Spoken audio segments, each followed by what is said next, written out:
In this lesson, I'm going to talk about what variables are in Java and how do we use these variables within our program. So a variable simply provides, as I mentioned in the previous lesson, us with named storage, right? They store data that our programs can manipulate. So each variable in Java, for example, has a specific type, which simply determines the size and layout of the variable's memory storage. It also determines the size and layout and the range of values that can be stored within that memory and a set of operations that can be applied to the variable. We must declare all variables before they can be used.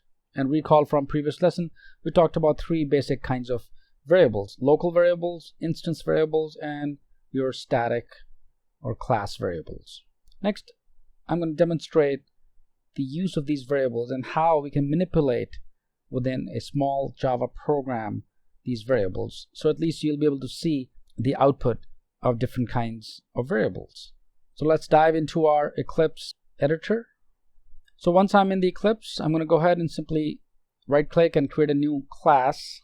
This is going to be a public class also.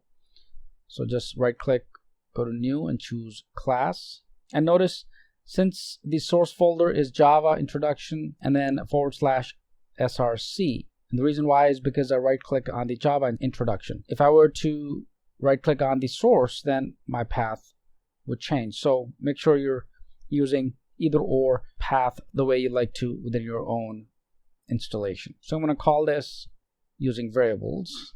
Cannot have a dot. Click finish. And notice we now get using variables.java, and this is displayed. So let me close the previous hello world right here. Great. So let's get rid of this, start from scratch. So let's place a comment here. I'm going to say using variables and then simply close our comment. Next, start with our public class, and I'm going to call it using variables. Let's open our curly braces and let's do the public class and set the properties. So public, static, void, and then main, and then our string array goes in here with our arguments, if any. Open up the other curly braces, and next I'm going to define my variable names. So this is where I'm going to tell Java, for example, use this name and set a property or value for this variable. So first I'm going to demonstrate, let's say, the integer. So it'll be int. I'm going to call it my number, and I'm going to set this equal to, let's say, 88, semicolon. Next would be the short type, and these are again just displaying different types of data inputs that Java allows. So I'm going to say my short equals just any number, 847, and next the long type, my long would equal to, let's say, another number. I can also show you another one. Let's say it's double.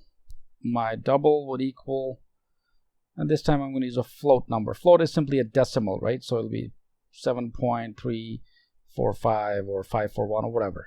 Semicolon, and next, let's say a float. My float would equal 324.3f, semicolon, specify the character as my char equals that to a yes, put a semicolon, also specify a boolean.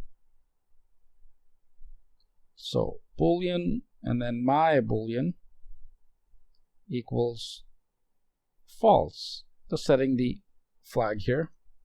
And then I can specify a byte to my byte equals 127 or 124 or any number. Once I have the variables defined, and again I'm defining different kinds of variables just so you can see the output. Next I'm going to have to tell Java to print the output, right? So it'll be system.out.print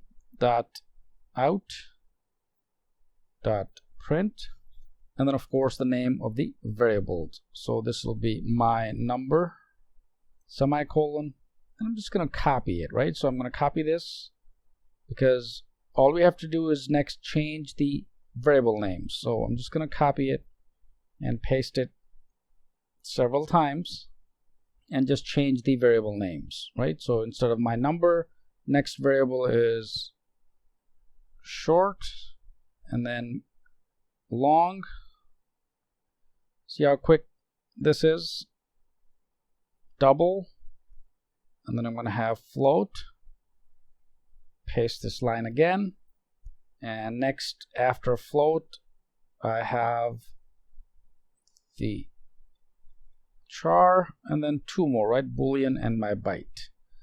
So paste a couple of times and just delete some of this and type the name of the variable, and the last variable we had was the byte. And notice how the editors kind of tell you as you type the variable name, it tells you that, hey, if you're typing my byte, then you're referring to this variable up here. And make sure our set of curly braces are closed. So two curly braces are closed here, and if I scroll up, I have two curly braces as open. Okay, so you want to make sure that you match these up. Perfect. So we have a code, and before I even run it, notice what these editors do, or Eclipse does. It places a red X, right? A small red circle with an X that just says that there's a syntax error, and I need to insert a semicolon to complete the statement. Wonderful. So right off the bat, I can tell that, you know, there's an error before I even run it. So I'm going to make sure I have my semicolon, and now all my errors are corrected. Perfect. So let's run this. Just click on the run. Brings up the save and launch dialog box. Click OK, and notice we get the output in the console window. So these are again just different types of variables that I wanted to demonstrate that Java would print out for you. So whether it's an integer, whether it's a short integer, long, double, float number, character, or a Boolean value, for example, byte, and so on. So variables again store value or data that we can later manipulate. So I hope this helps practice, and let's move to the next lesson.